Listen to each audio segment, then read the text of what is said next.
The Trump DOJ is suing the state of Illinois for giving discounted tuition to illegals.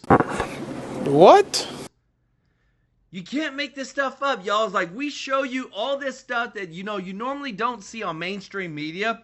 We love to show you it here because this is actually the truth of what's going on behind the scenes. And it's hilarious because nobody knows this is going on. And they use our taxpayer dollars to do it. Flashback. Did you ever think you'd be going to college here? No, never. Never in a million years. In some ways, Alicia Ortiz is living an American dream. The 19-year-old began her freshman year at the University of Connecticut in Hartford this fall. She's excited to study public policy, the culmination of hard work after moving north from Puerto Rico as a child. Do you remember when you first came to Connecticut? Yes, I remember I was very nervous, but I know it was going to be better opportunities for me to learn. But Alicia says those opportunities never came to fruition. Even today, could you read this, or would it take you a long time? It's impossible. I just see these words everywhere. Alicia graduated from the Hartford public school system last year, but she says today she is illiterate. She still doesn't know how to read or write. When she was in early education, they would just either tell me to stay in a corner and sleep, or just draw pictures, flowers for them.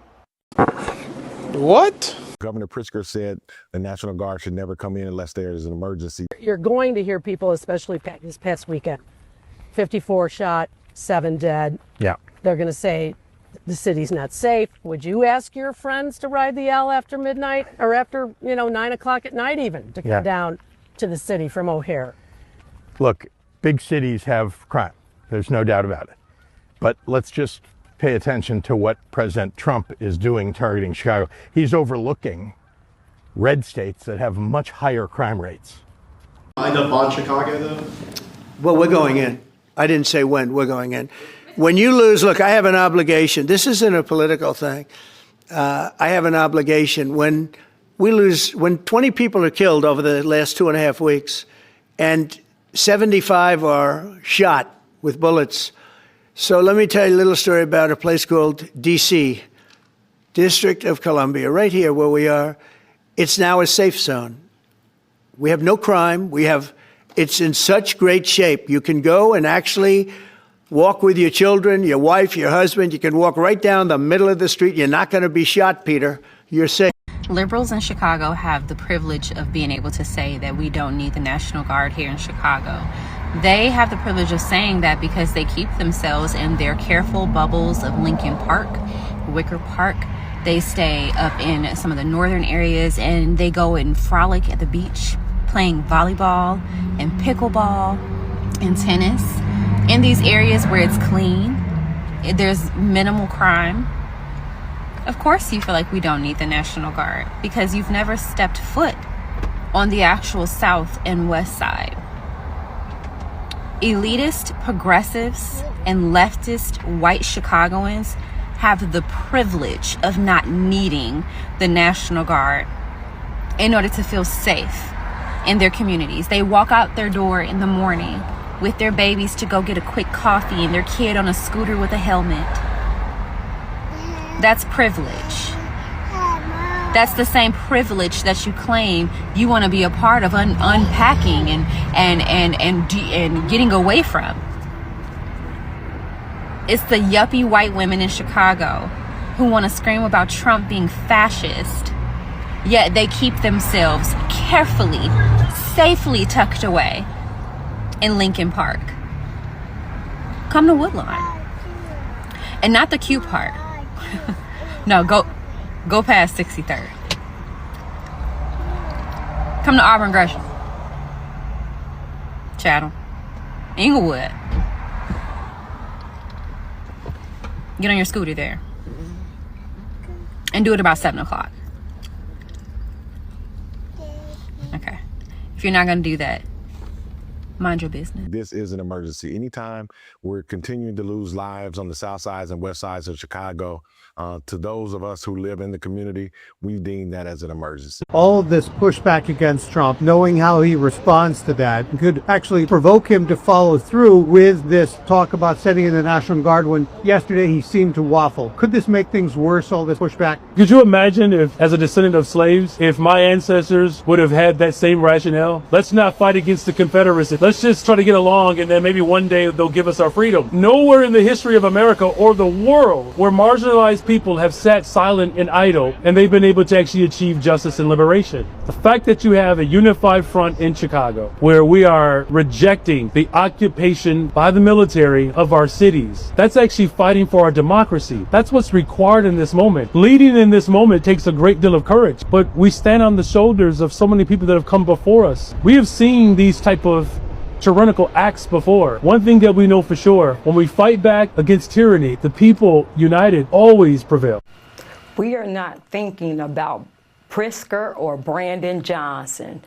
We just had 4 mass shootings in the span of 1 month. 14 people got shot and 4 dead. We just had senior citizens laying shot, bleeding in the streets. And let's not forget the gentleman who we saw, who was on Facebook Live, get robbed and shot while he was sitting in his car. So we don't care about anything these people are saying.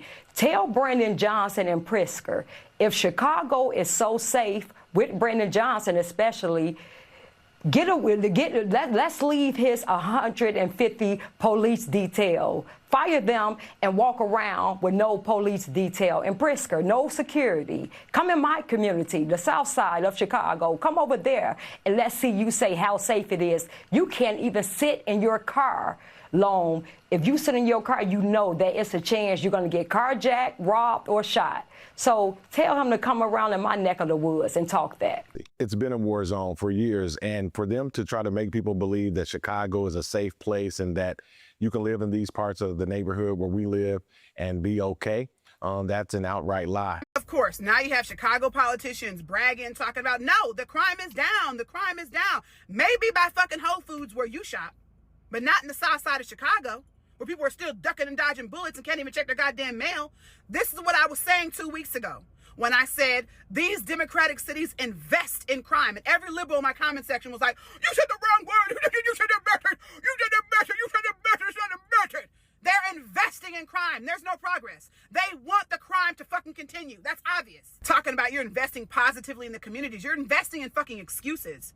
You have communities like West Side where there's people who are purposely going out asking for help.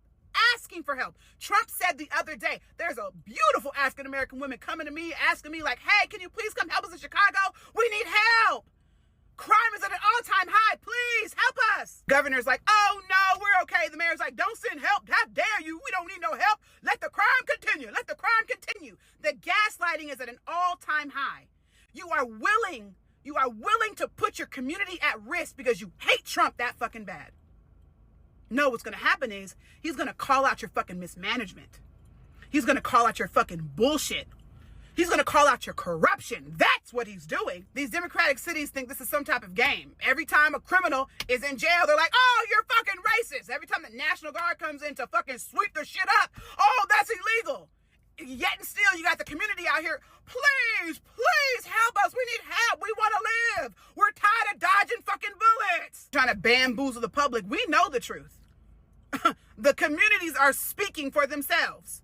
We couldn't care less what's on the goddamn paper. You democratic cities are trash, and you continuously invest in fucking crime. I do believe that organizations like Project Hood, we've done a great job, and other organizations like Metropolitan Family Services have done a great job getting the violence down.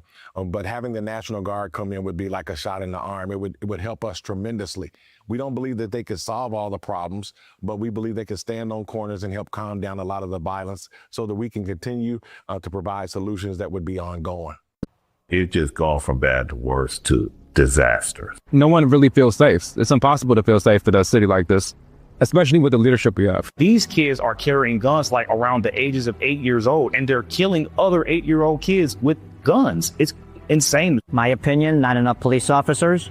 The police officers' hands are tied. So the police is really unappreciative for offhand under Brandon Johnson, Lori Lightfoot, J.B. Priester. Those are three are the reason why nobody want to be a police. Their policies when it comes to crime is not working at all. I think the biggest piece of the pie has to be more police officers, more protection. That's what the people want. The new line that I keep hearing from Democrats, and I even saw it on the Sunday shows over the weekend, is that we don't need law enforcement, we just need these programs.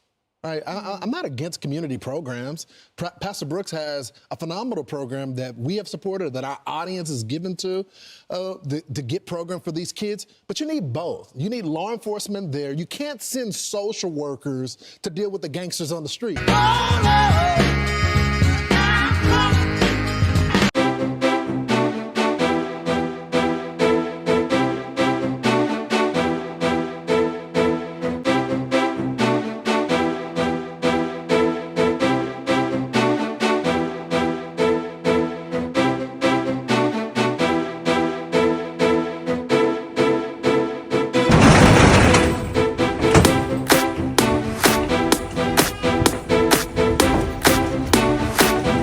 But if you're not happy in the U.S., if you're complaining all the time, very simply, you can leave. You can leave right now.